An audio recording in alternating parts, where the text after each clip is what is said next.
Good morning.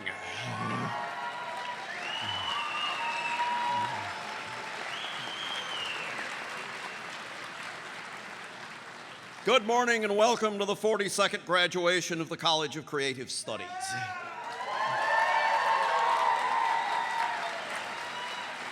I want to welcome parents, family, friends, alumni, students, colleagues, and particularly the guests of honor, the degree candidates for the class of 2010.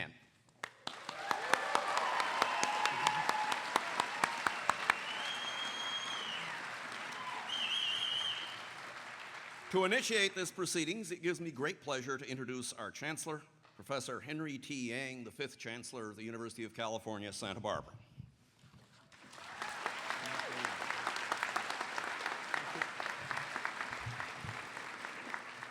Good morning.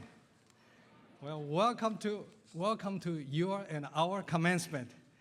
This is the first of 8 separate ceremonies for our class of 2010, with a total of 5,000 graduates. But today, our focus is on 86 very special graduates of the College of Creative Studies. This ceremony is small, but very special. Small is beautiful. This college was created for especially gifted students like yourselves, full of intellectual curiosity and also independent-minded. Your parents can attest to that. You chose this college because of your desire to pursue an intensive course of study through a personalized liberal arts learning experience. That education does not just stop today. It will continue for the rest of your lives. I would like to thank our dedicated faculty for providing an outstanding undergraduate experience. I would also like to thank our administrators. Dean Tiffany will soon recognize all of the faculty members and administrators who are with us today. I would also like to thank our staff members for taking such good care of our students. I would like to thank our CCS ambassadors and donors for your generous support. And I would like to thank our accomplished alumni for being such good role models for our students. I would also especially like to thank the parents, family members, and friends of our graduates for your unconditional support and encouragement over the years. We would like to give all of you our hearty applause. Let's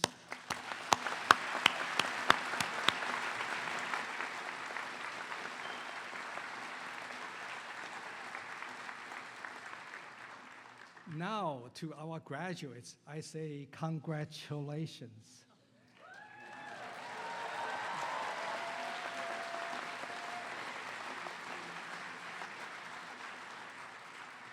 You got your degree the old-fashioned way. You earned it. And you earned it the CCS way, whatever that is. During your time here, you have demonstrated to all of us how special you are. We have come to appreciate your genius, of course, your curiosity all the time, and your focus sometimes, and your imagination, sometimes your wild imagination. I've also come to appreciate your creativity and your ability to have a good time. Very good time. In a recent survey of all the UC campuses, our students reported the highest rate of satisfaction for the academic experience and also the social experience.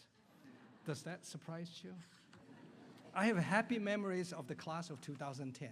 I vividly remember when my wife Dilly and I helped some of you move in. It all seems just like yesterday, and today you are graduating. Parents and family members, I know how you must be feeling. Proud, of course, happy, and maybe a little sad, and maybe a little relieved. We have seen how hard our students have worked. Many of you have pursued double majors or have worked part-time while in school. You have undertaken original research and creative projects. You have volunteered your time to help others. As we saw during the 3 fires in Santa Barbara last year, when our campus served as a Red Cross shelter, and during the Haiti relief efforts. You have contributed to the life of our campus and our community in countless ways. My wife and I have enjoyed being your neighbors on campus. We especially appreciate it on weekends, the complimentary music. This campus is a place of great intellectual vitality as well as spectacular natural beauty. I know that you graduates will take with you wonderful memories of this place and at this time. There's one thing I want you to always remember, and that is how you helped make our campus a better place. For that, I say thank you. Let me take a moment to talk about the accomplishments and recognitions of UC Santa Barbara. We are grateful to you for being part of these accomplishments. We are one of only 63 members of the prestigious top research universities we call Association of American Universities. This distinction places UC Santa Barbara among the top 2% of all universities in the United States and Canada. In fact, I'm currently serving as the chairman of this organization. Since 1998, 5 of our active faculty members have won Nobel Prizes. That's a record. This past October, our campus gained a new Nobel Prize, our number 6 Nobel. Also, the first awarded to a UC Santa Barbara graduate. Carol Greider won the Nobel Prize in Physiology and Medicine. Carol was a graduate of our proud College of Creative Studies.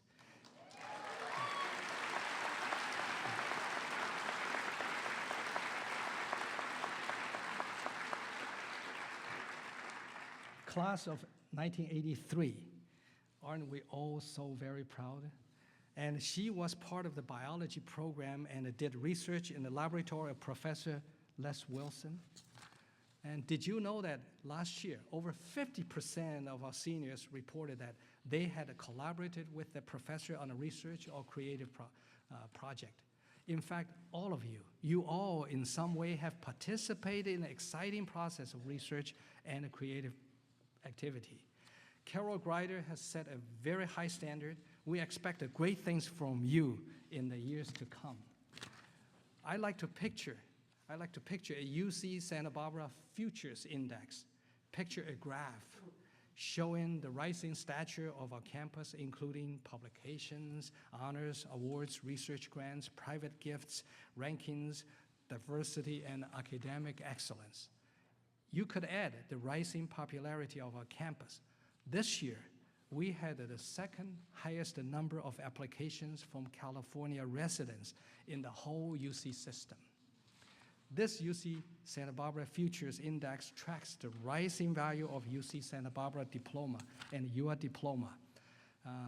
I want to congratulate you. Your investment in this campus was a very smart one because our stock is always up.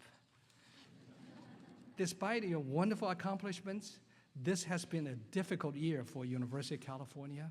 We have faced unprecedented budget reductions and fee increases. I'm very grateful to our faculty and our staff. Let me repeat one more time. I'm very grateful to our faculty and the staff. You made the sacrifices this year and did everything you could to deliver the education that our students deserve. And I acknowledge the hard work and the sacrifices of both our students and your families. I know what it took to get you where you are today. During this difficult year, as the governor and the legislature have struggled with the state budget deficit, the voices of our students, our faculty, staff members, families, alumni, and our community members, our voices have made a difference. I'm optimistic about our future, but we will still facing challenges and uncertainties. The state's economic future depends on having a highly educated workforce, as well as citizens who can participate in a diverse global society of California in the 21st century. The University of California is dedicated to preserving its great tradition of access and excellence for all qualified Californians. As you graduates go out into the world today, we know that you will help to maintain this great public university of ours for the generations that come after you. And we know that throughout your lives, you will continue to add value to your diploma and make us all so proud. Through the degrees that you are about to receive, we recognize the success you have achieved in your particular fields of study. We also acknowledge that you have meet the standard, the rigor, and the discipline required by the University of California. I can tell you with confidence that starting today and for the rest of your lives, you will always be proud to say you are a graduate from UC Santa Barbara. It is now my honor to invite Dean Tiffany back to the podium.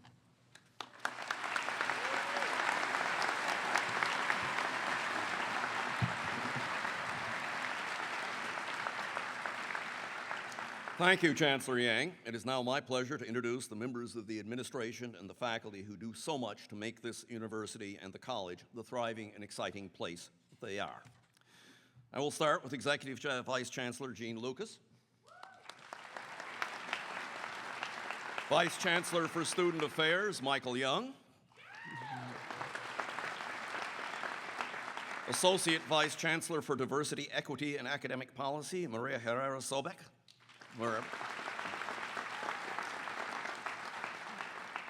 Senior Associate Vice Chancellor for Administrative Services, Mark Fisher. Associate Vice Chancellor for Administrative Services, Ron Cortez. Associate Vice Chancellor for Academic Programs and soon to become Professor Emeritus of French and Italian, Ron Tobin.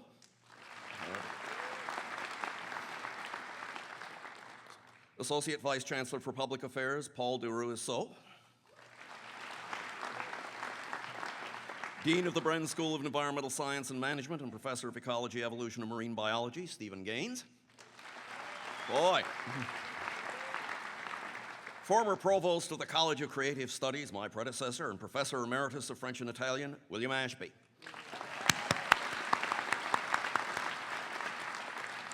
Among the faculty, Ms. Carolyn Allen, CCS Literature. Dr. Yelena Banyakov, CCS Physics and College of Engineering, Electrical and Computer Engineering. Maestro Dan Connolly, CCS Art. Dr. Peter Capello, CCS and College of Engineering, Computer Science. Dr. Amer Alabadi, Chair of the College of Engineering, Computer Science. Ms. Linda Ekstrom, CCS Art. Dr. Kathy Foltz, CCS Biology and Letters in Science, Molecular Cell and Developmental Biology. Dr. Satya Guruswamy, CCS Physics and Letters in Science Physics. Dr. Jeremy Haladina, CCS Music Composition and LNS Music. Dr. Leslie Hogan, CCS Music Composition. Dr. Murat Karaorman, CCS Computer Science. Dr. Shaitan Koch, CCS Computer Science and College of Engineering, Computer Science. Dr. Armin Kuras, CCS Biology and Letters in Science, Ecology, Evolution, and Marine Biology. Dr. Leroy Laverman, CCS Chemistry and Biochemistry, Letters in Science, Chemistry, and Biochemistry. Dr. John Lato, CCS Biology and Letters in Science, Ecology, Evolution, and Marine Biology. Mr. Hank Pitcher, CCS Art.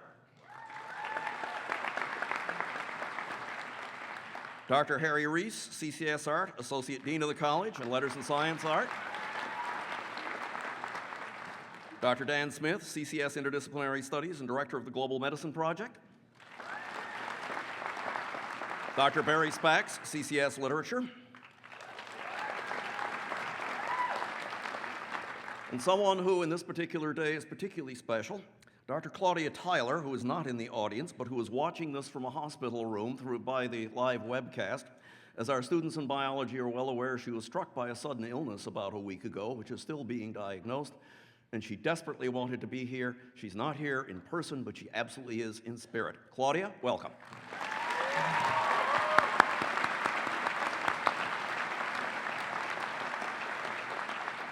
Dr. David Valentine, CCS Biology and Letters in Science, Earth Science. Dr. Robert Wallace, CCS Literature. Dr. Robert Warner, Chair of Ecology, Evolution, and Marine Biology and CCS Biology. And Dr. Joe Zazadinsky, Chemical Engineering. You're out there somewhere. We all know, administrators and faculty alike, that the people who really make the place work are the staff. And CCS is blessed with an incredible, small, but very dynamic team deserving of the highest praise. Ms. Leslie Campbell, that's mom to all the students, senior student officer.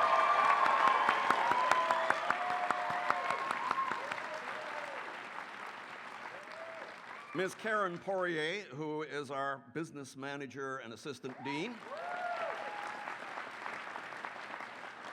That's my mother. Mr. Frank Bauman, records clerk. Frank. Mr. Christopher Wilderman, student affairs assistant.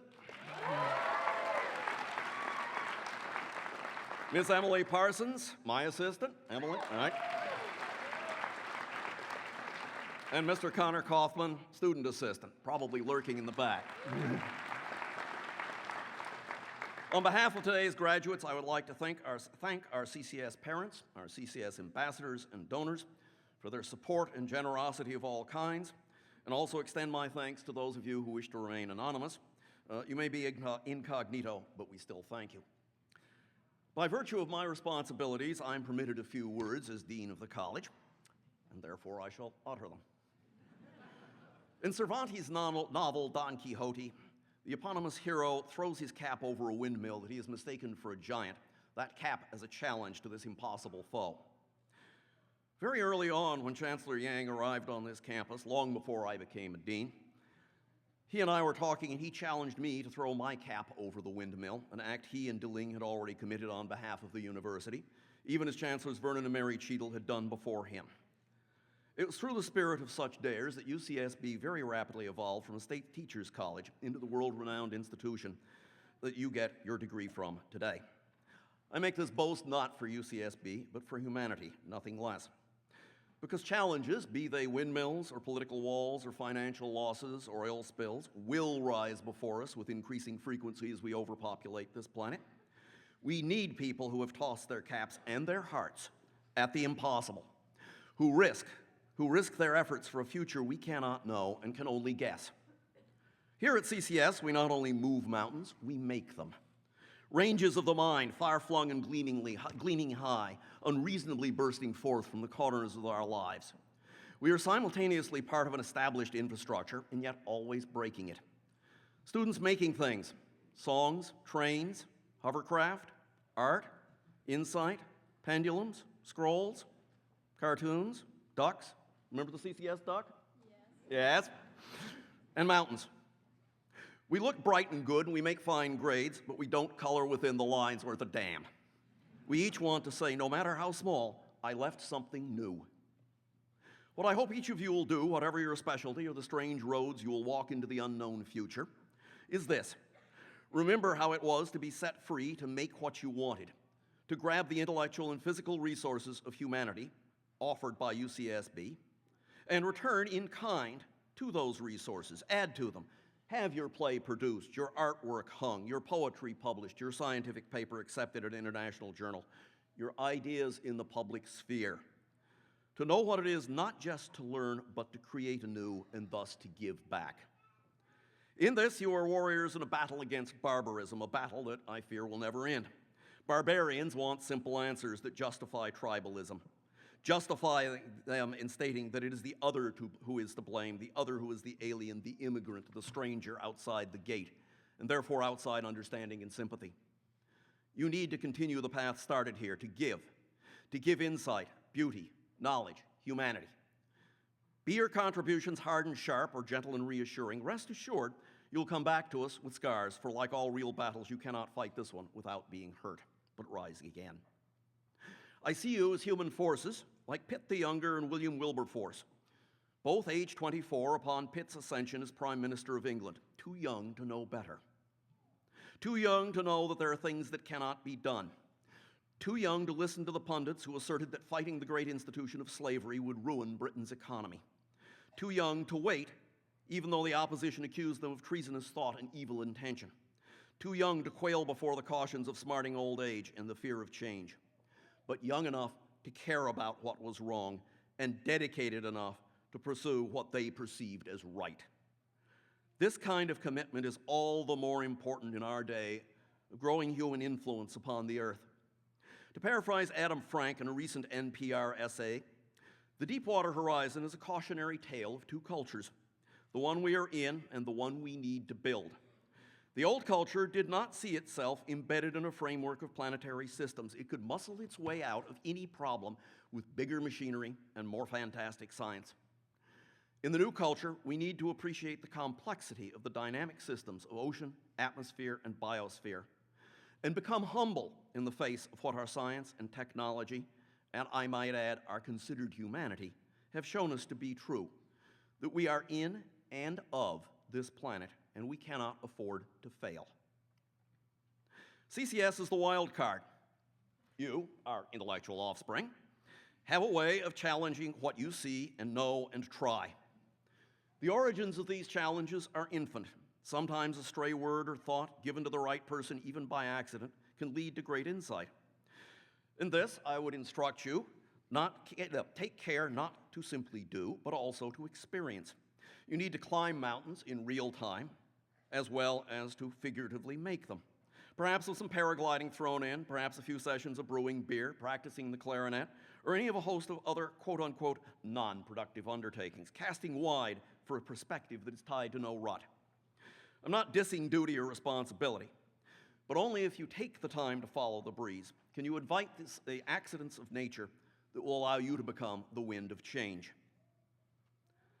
CCS is a philosophy of process, not of product. In this, please remember that, there is no finish line. We are proud of all of you who go forth, looking and making and trying and using your remarkable gifts as you do so. And in this, I have a saying hung on my wall, which some of you may have seen, from T.E. Lawrence. All men dream, but not equally. Those who dream by night in the dusty recesses of their minds wake in the day to find that all was vanity. But the dreamers of the day are dangerous men, for they may act their dream with open eyes and make it possible. In that, I ask you to dream in the day, but to realize that that alone is not enough. That which is intellectually inarguable and obviously right is not guaranteed to succeed. We must also throw our hearts and caps and risk what we are to make the world anew. Thank you.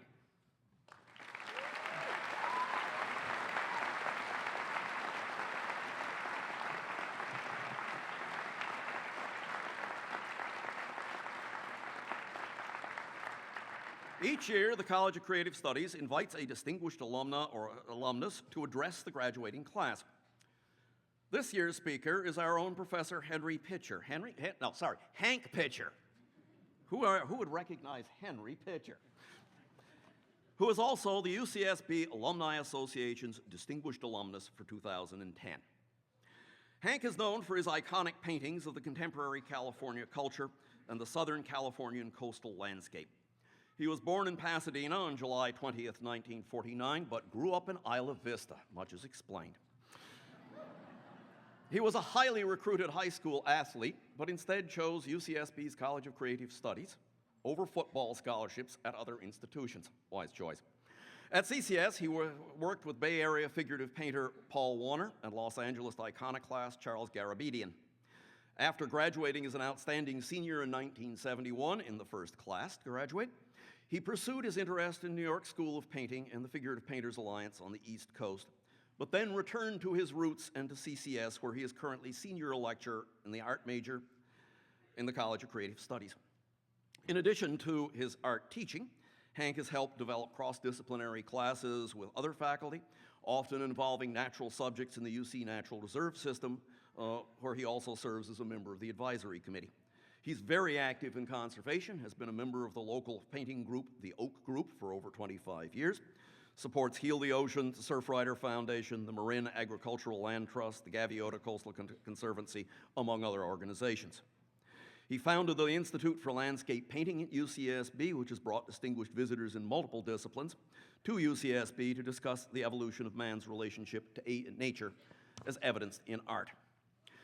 He was instrumental in developing two cultural icons, one of which is probably more familiar in California than the other. That first one was he designed the logo for Mr. Zog's Sex Wax.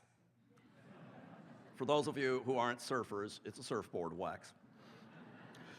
And he also designed the facility and logo for the first Kinko's store in Isla Vista. Hank grew up surfing and studying the California landscape, and I will attest to this. When he's not in his studio on West Campus, he may be found exploring the local coast for new painting sites and good waves. He is revered as a teacher of great power and works tirelessly to pass his love of the landscape and his knowledge of his techniques on to future generations of students. Please welcome Hank Pitcher.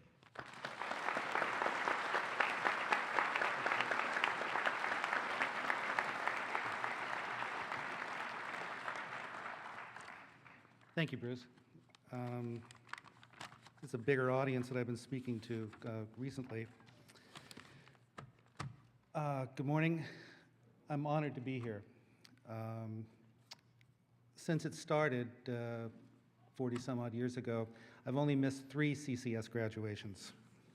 And I'd like to start today by saying something about what makes this class, the class of 2010, different than other classes. In September of 2006, the beginning of your freshman year, Facebook was open to everyone older than 13. And a few months later, the iPhone was introduced. You are the first class to go through college with iPhones and Facebook, and now you are graduating with iPads. Your junior year, Barack Obama was elected the 44th President of the United States. And for many of you, this was the first election that you participated in. And whether you voted red or blue, or not at all, you experienced something that most Americans in the world, and most people in the world thought they would never see, an African-American elected leader of this country.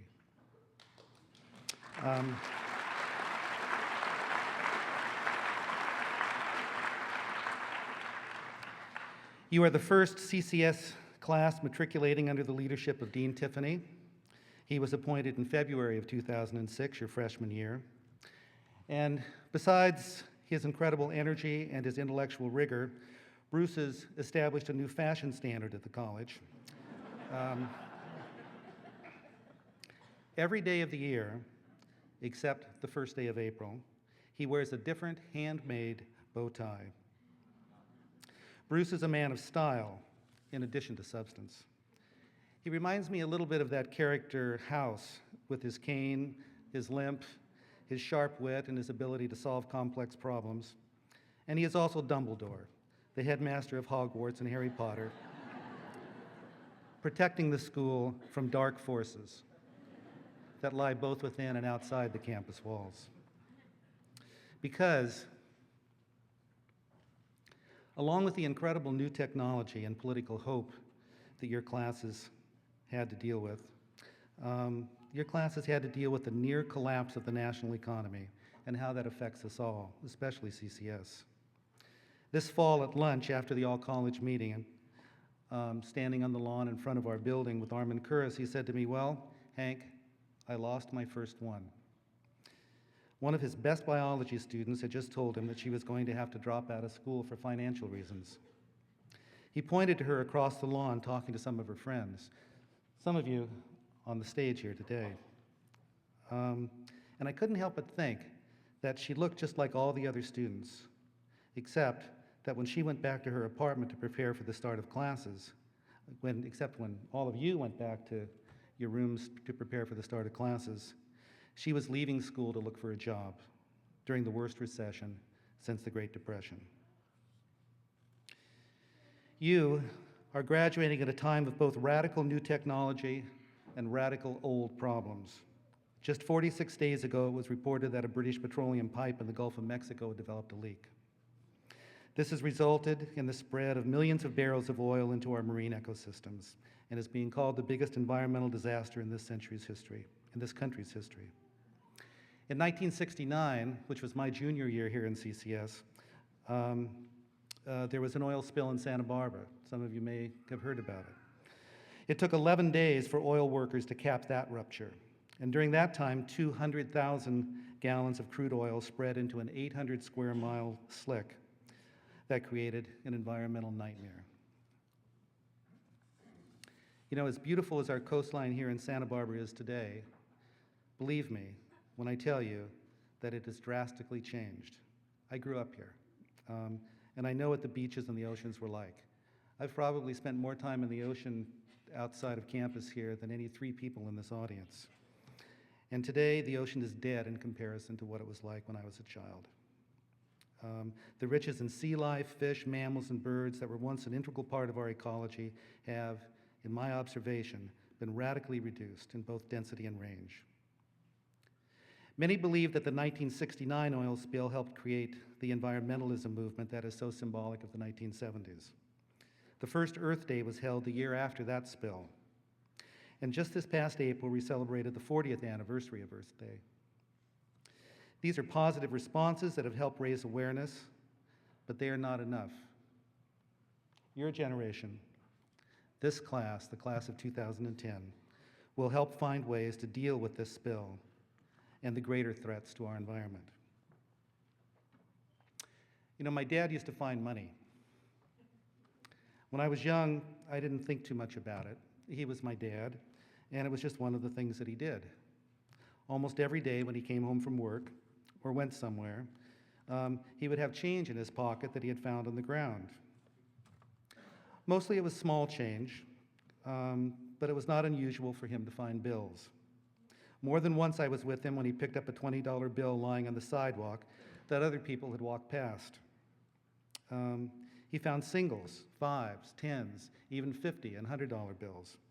Once he picked up a wadded paper bag in the gutter and it had close to $200 crumpled up inside of it. As I got older, I realized that this isn't what all dads do.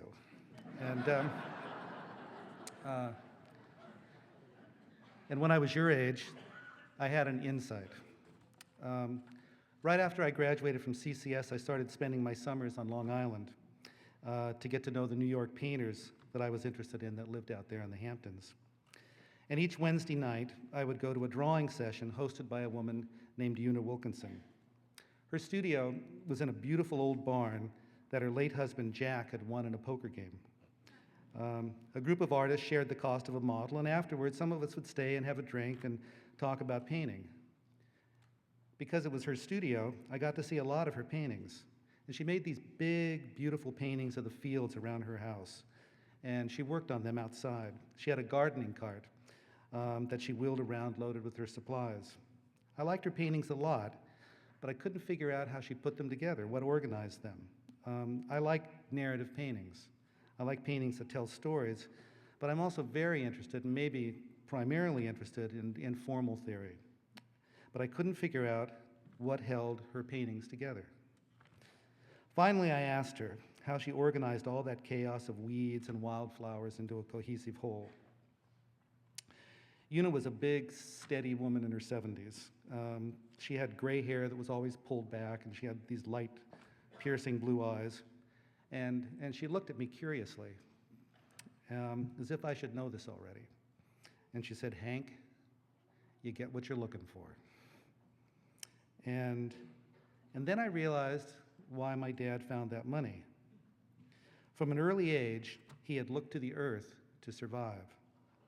His parents were peasant farmers, and when he was 7 years old, he was separated from them when the Russians invaded Poland.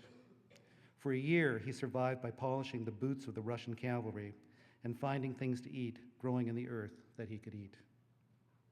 When he was about your age, he returned to America, where he was born, just in time for the Great Depression.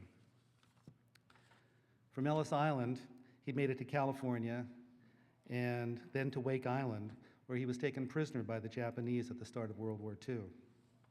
And he survived 5 years in a concentration camp by eating bugs or anything else that he could find on the ground. He was a strong man, He wanted to survive. He wanted to live a full and happy life, and he got what he was looking for. All of you on the stage today have faced your own challenges, hopefully not as traumatic as my father's, and you will face more. But just by being here, you have proved yourself. And I know you will prove yourself again and again. And you will have proud moments and more happy times like today. You are some of the top graduates in this country. And in a few minutes, when your names are called and you hear what this class has done and where it is going, you will be amazed and proud to be a part of it, as I am. I know who you are, and I have great confidence in you. And there's just one piece of advice I would like to give you. When you walk out of this auditorium today, on this joyous occasion, take a moment and look around carefully and remember forever what you see, and you will get what you're looking for. Thank you.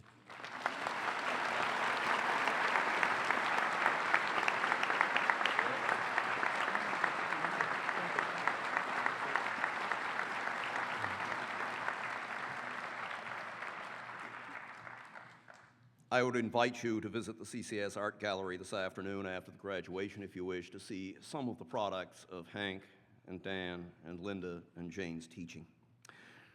I now have the pleasure of presenting 3 students who have been chosen to speak for the College of Creative Studies class of 2010. First, Brandon Masao Kerr. Brandon will receive his BS in mathematics after just 3 years of undergraduate study. He was the recipient of selective UC Regents Scholarship and a CCS Fellowship as an entering student. He will graduate with high honors after completing about 200 units, including classes in the math department's PhD program. In addition to working on research here at UCSB, Brandon spent a part of the summer at Penn State University in an undergraduate research program studying the inequality of DNA. Brandon, however, is not just a mathematician. He is a man of many parts. For 2 years, he has conducted the musicals put on by the student theater group Shrunken Head Productions.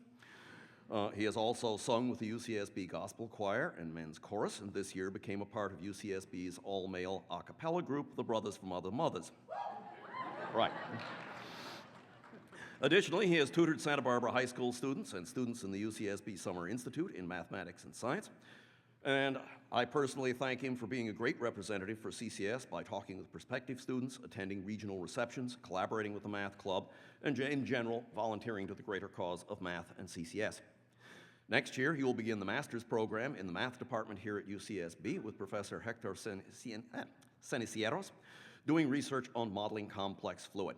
Please welcome Brandon Kerr.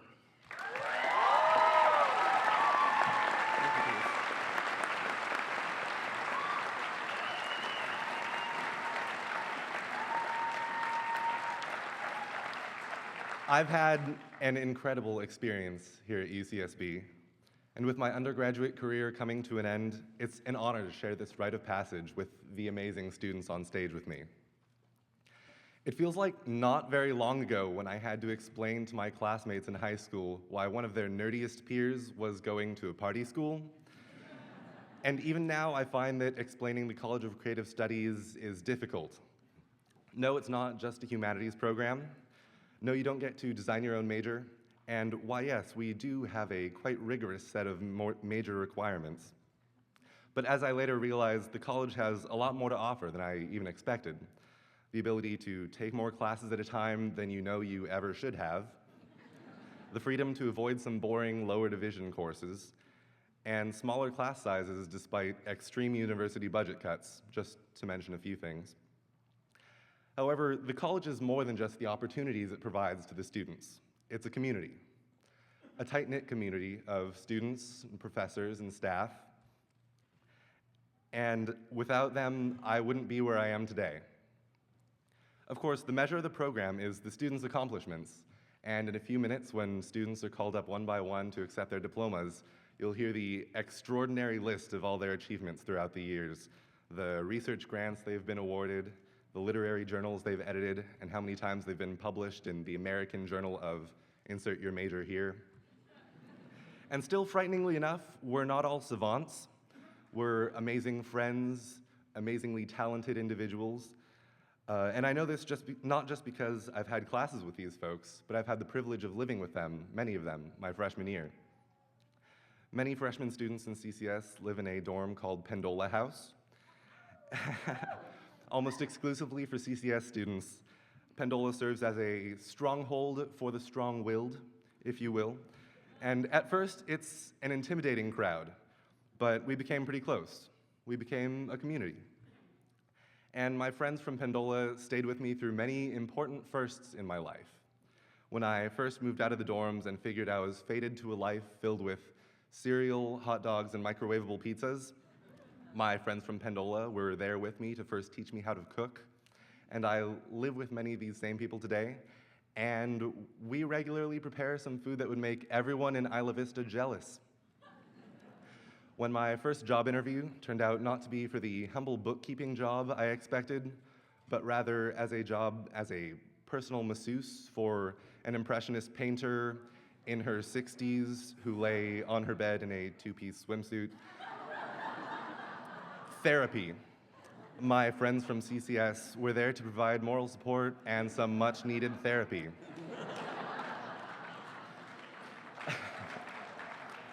And when my first quarter of CCS math turned out to be a lot more than I bargained for, my friends from CCS were literally there with me for long hours into the night, holed up in the old little theater, scribbling more Greek than English on the whiteboards. A big portion of our introduction to collegiate math involved being thrown into the deep end of mathematical thinking. And we struggled with the tasks thrown at us, but you would be hard-pressed to find one of us who didn't think it was worth it in the end.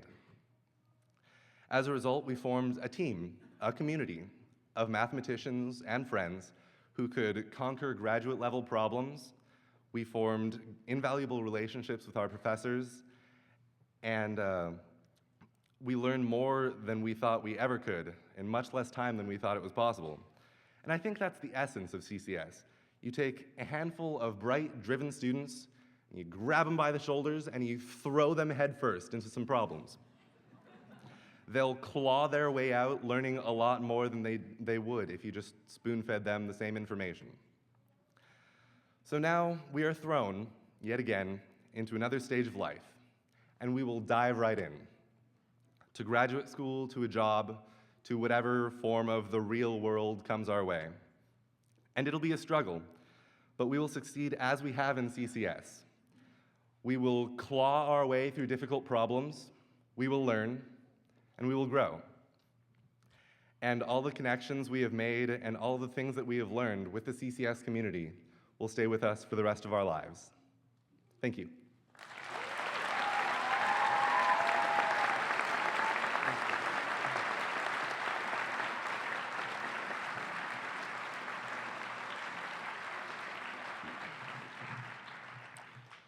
Thank you, Brandon. Stephen Douglas Quistad will graduate with a BA in biology and a minor in global peace and security. Stephen understands biology very well, as evidenced by his 3.5 GPA and his scoring in the 98th percentile on the biology graduate record exam. He is described by his research advisor, Dave Valentine, as a research junkie, having worked at multiple labs while in high school and 3 separate labs at UCSB. Stephen also has an ocean fixation, leading him to participate in a 16-day research expedition on the research vessel Atlantis, and to complete a dive, number 4547, in the famed submarine Alvin. Using samples collected from that cruise and through his certification as a research scuba diver, he has conducted a scientific investigation of microbes that seemingly use sulfate to eat propane, a very timely discovery, and is a lead author on the resulting manuscript in preparation for the journal Geochemica e Cosmochemica Acta. Steve participated in the Education Abroad program in marine biology and terrestrial ecology at the University of Queensland in Brisbane. Stephen helped found the Society of Undergraduate Biologists at UCSB in his sophomore year and has served as its president in the latter 2 years.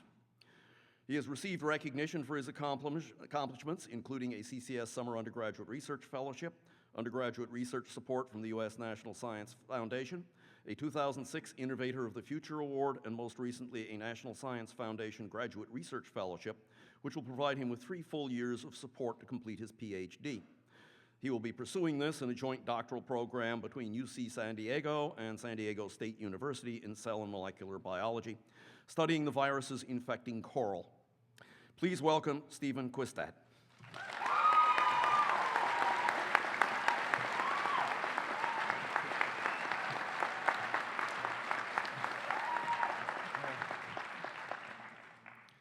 Dean Tiffany asked me to speak at this commencement while on vacation in the Bahamas right after graduating winter quarter.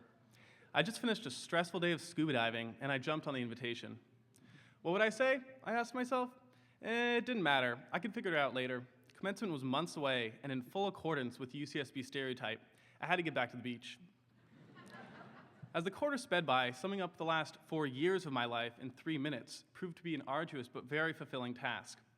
After all, I'm a pretty standard 21-year-old gaucho who has lived with anywhere between 5 and 25 people in one house, thrown my share of tortillas on the field at Harder Stadium, and somehow managed to survive 3 years in the unique environment that exists in the square mile of housing adjacent to our beautiful campus.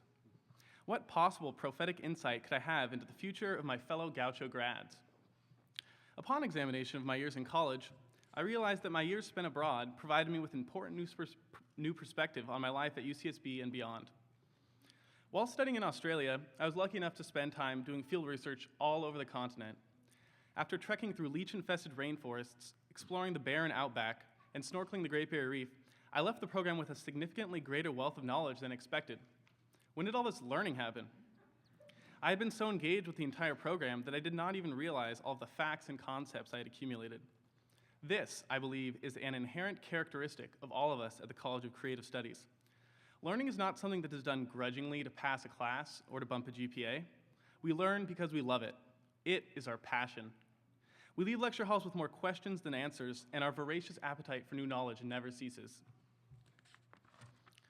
My next stop on my tour of the Southern Hemisphere was New Zealand, where I embarked on a 2.5-week road trip in an RV with 5 of my friends. After needing a replacement battery on the first day, having our windshield wipers go out in the middle of a torrential downpour next to sheer cliffs, being surrounded in RV by giant mountain parrots patiently pecking away at the external electronics of the vehicle, and ultimately needing an entirely new RV, the trip was not what we planned. However, the unplanned is exactly what made this trip so memorable. Every detour that was made led to some exciting new adventure that ultimately brought the 6 of us closer together. This has an important application to our lives as graduates.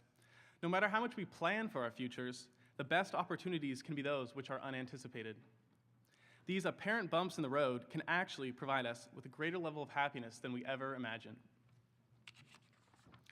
I believe that the College of Creative Studies has provided us with a unique set of tools to achieve that happiness. No matter what your major has been here, the underlying theme of the entire college is independent thinking. We were provided with the freedom to experiment with our academic lives and figure out for ourselves what works and what doesn't.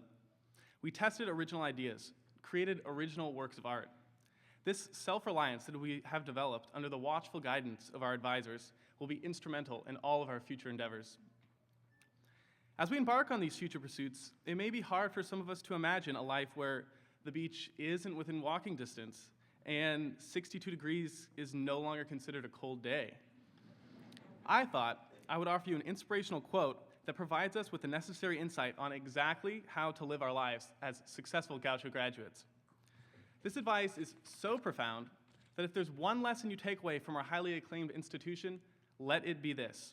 So, in the words of 5-time local Emmy Award-winning anchorman and highly accomplished Yaz flautist Ron Burgundy, you stay classy, Santa Barbara. Thank you.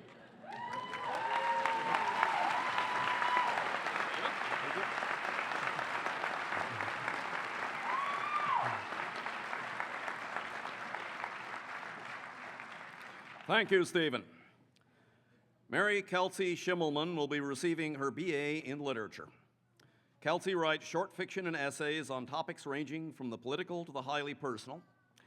Born in Chicago, she moved to the East Bay area with her family as a child, where she received most of her education and developed her goal of going to school to study creative writing and literature. During her time at CCS, Kelsey has published in Spectrum, the college literary magazine, and read her work at the weekly literature symposium several times. She was an honors student throughout her time. During her first 2 years, she worked as an undergraduate research assistant in the linguistics department, studying the communication methods of science students, something she does still not quite understand. She is also a co-founder of the UNICEF campus group at UCSB and has served as both vice president and then president. Like Stephen, she participated in the Education Abroad program, studying modernism and literary theory at Leiden University in the Netherlands. She recently won the CCS Most Excellent Writing Contest award for Best Essay. Kelsey has been keeping a daily journal since she was 7 years old, a habit which forms the cornerstone of her creative process and has helped her cultivate an exceptional fluency and power of expression. When asked about what motivated her to keep a journal so obsessively from such a young age, she responded, "It helped me create a narrative for my life which otherwise would have seemed like chaos." Please welcome Kelsey Schimmelman.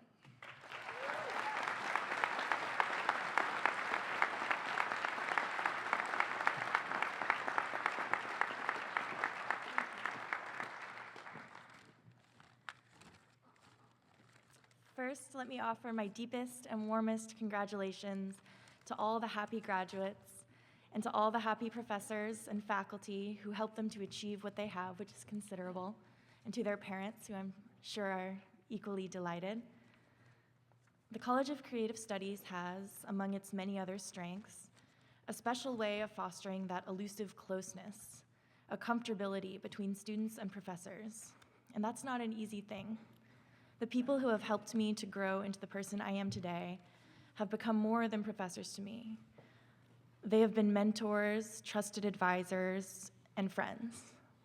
To Carolyn Allen, Jim Donnellan, and Rob Wallace, and to those not present, John Wilson, Richard Coram, and Robin Bell, I feel that I can safely speak for all of the literature students when I say that our enormous gratitude is justly due for your time, your passion, and your tireless efforts to nurture us as aspiring poets, novelists, and critics.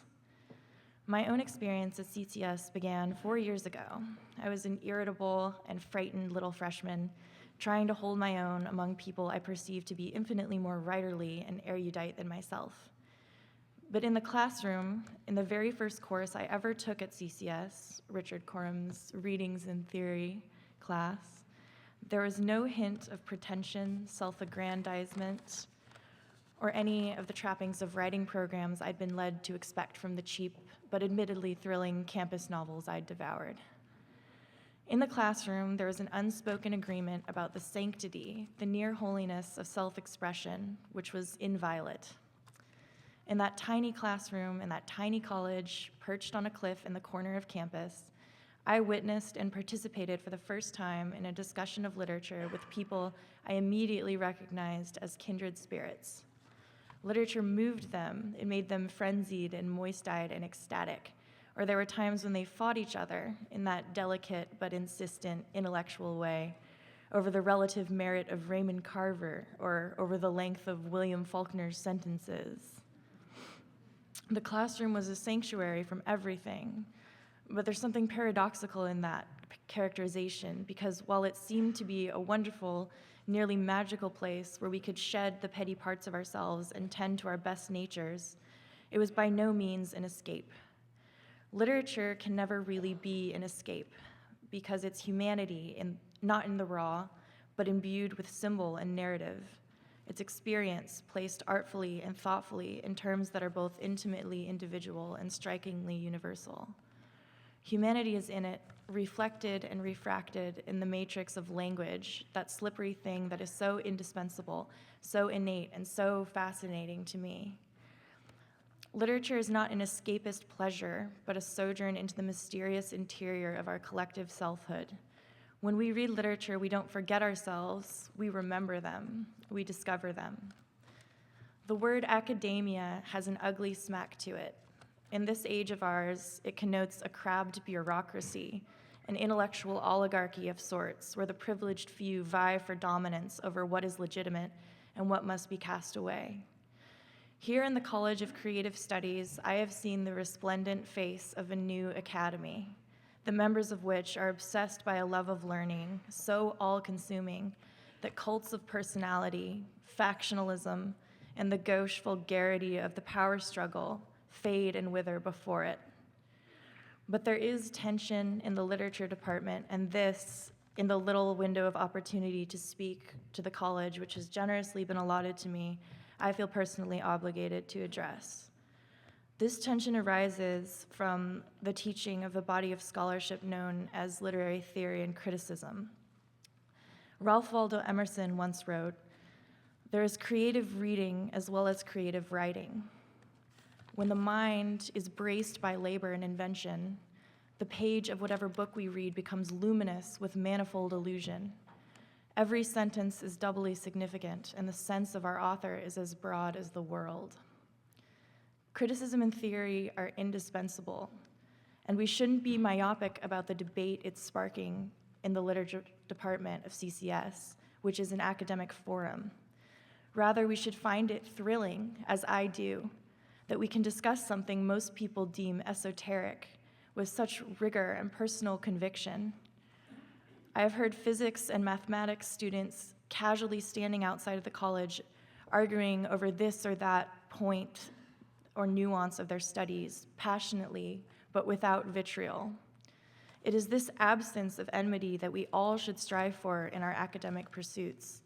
I would be remiss if I did not speak up now and say that Jim Donnellan has revitalized the literature department and that theory and criticism must be taught for the sake of the thorough education that we all deserve. What I love most about the College of Creative Studies is the spirit of infinite curiosity and enthusiasm that resides there, and of which we must consider ourselves the protectors and defenders. I have the utmost faith in the ethos of this school because it renews itself, amends itself, and still remains uncompromised. Thank you to all of the students who shared their time, their life stories, their stylistic panache with me and with each other. It has been an invaluable experience which I know we will carry with us, all of us, forever. We struggled and studied and sweated over literature or math or physics, music, biology, chemistry, or art, all for the simple sake of the beautiful thing itself. Thank you, and congratulations to the class of 2010.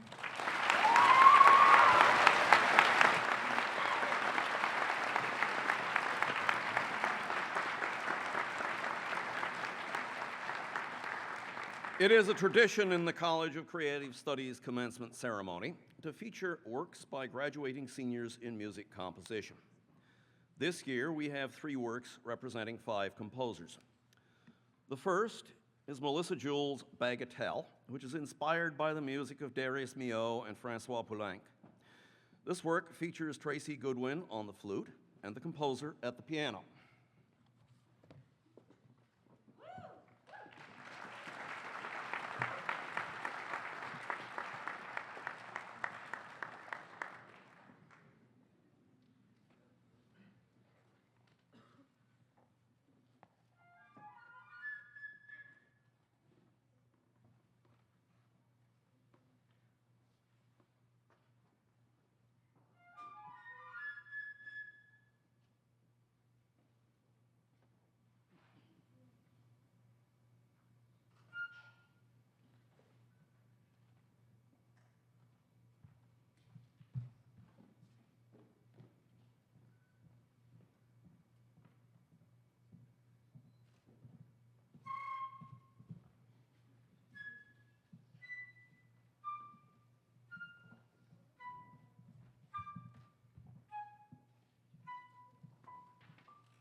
The second is a video extract from Alicia Michelle James' Love Petrushka, with choreography by Christina McCarthy, a faculty member in the UCSB Dance Division.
Finally, Placental Madness for electric guitar, piano, and accordion. This is a three-movement sonic virus whose genetic content is comprised of the distinct audiological tendencies of three students, Jason Kay, Justin Aftab, and Christopher Schunk. Performing will be Justin Aftab on piano, Jason Kay on electric guitar, and Christopher Schunk on accordion. I am reliably informed that you may wish to put in your earplugs.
And when it begins, toads and pads will float as one might.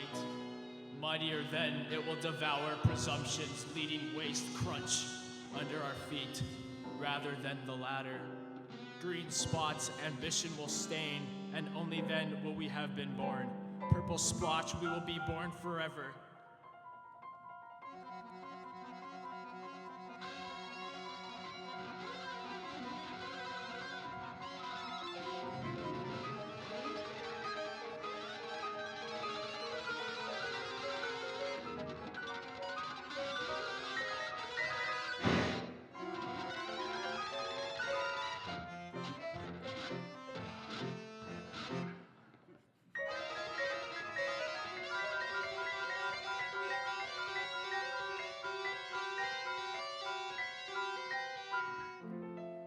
Living in the limelight, the universal dream for those who wish to see, those who wish to be, to put aside their alienation, air on with the fascination, the real relation, the underlying theme. How y'all doing out there, Santa Barbara, California?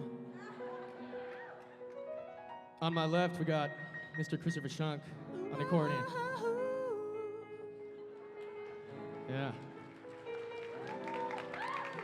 To my right, we have Mr. Justin Aftab on the piano. Hi. Collectively, we'd like to say, hi, Mom, hi, Dad. Hello. And to the entire universe, we'd like to say, 1, 2, 3, 4.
The people came, say we passed through running if one time will time itself.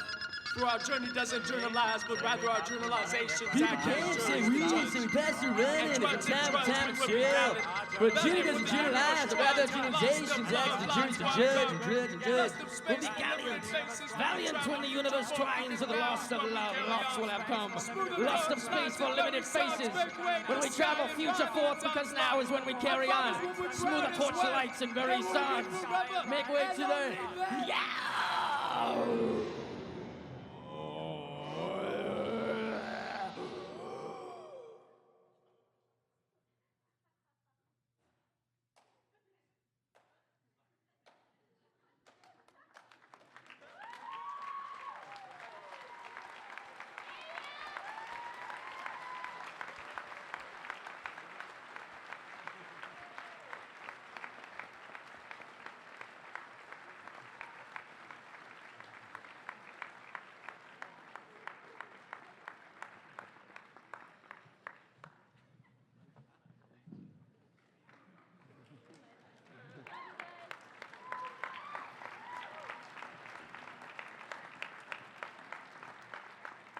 Thank you, Melissa, Alyssa, Jason, Christopher, and Tracy.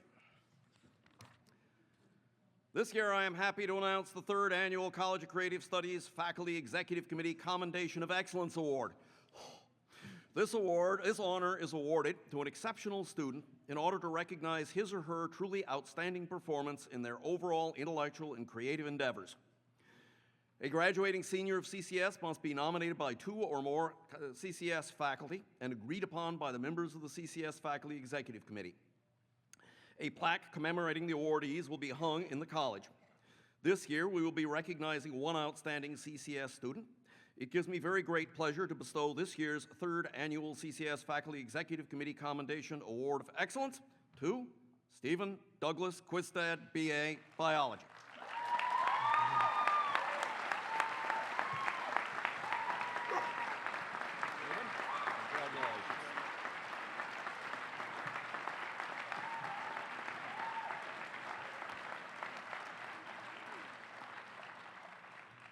This year, I am also pleased to announce a new student award. Created by the faculty of the College of Creative Studies, the CCS Student Service Award recognizes outstanding contributions by a graduating senior to the intellectual and social functions of the college. Such activities might include participation in student recruitment activity, participation in student groups, assistance to college functions, etc. While academic achievement in the student's major is an important consideration, the primary focus of this award is on civic contributions. The first awardee is Britta Gustafsson, BA Literature.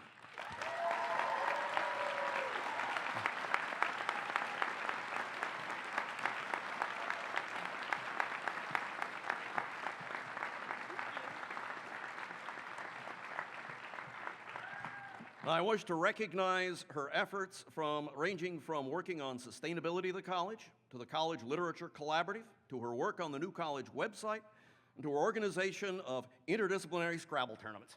Britta, thank you.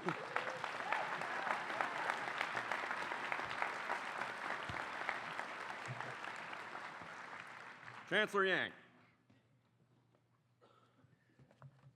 And now, the moment we are waiting for, the presentation of degrees. The degrees conferred by the University of California attest to scholastic achievement and thus represent the university's fulfillment of its primary responsibility. In the College of Creative Studies, we award the Bachelor of Arts or the Bachelor of Science degrees. Will the candidates for the degrees please rise?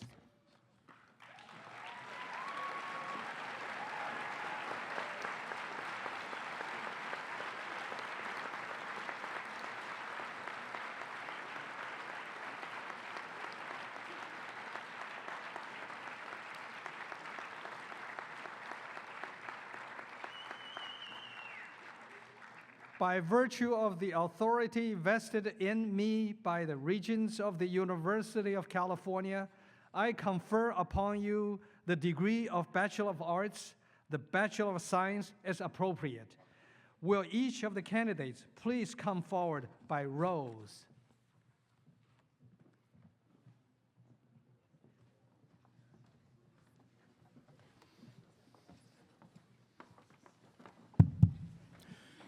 Britta Ann Gustafsson, Bachelor of Arts, Literature, leader of the Literature Collaborative, poetry and photography published in Spectrum, will be working in the software industry.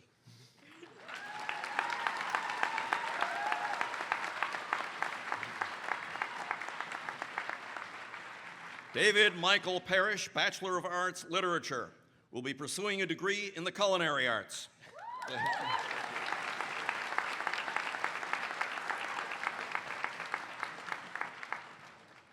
Jessica Lynn Delfonte, Bachelor of Arts in Literature, UCSB highest honors.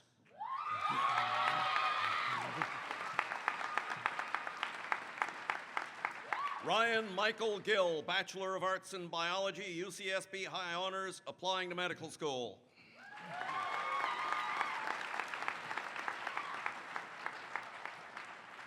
Angelina Rose LaPointe, Bachelor of Arts, Book Arts, Awards: the A.F. Nunez Scholarship, 3 awards from the William Dole Memorial Fund, Faculty Award of Distinction in the annual Undergraduate Art Exhibition, Undergraduate Research and Creative Activities Grant. Slow down, bros.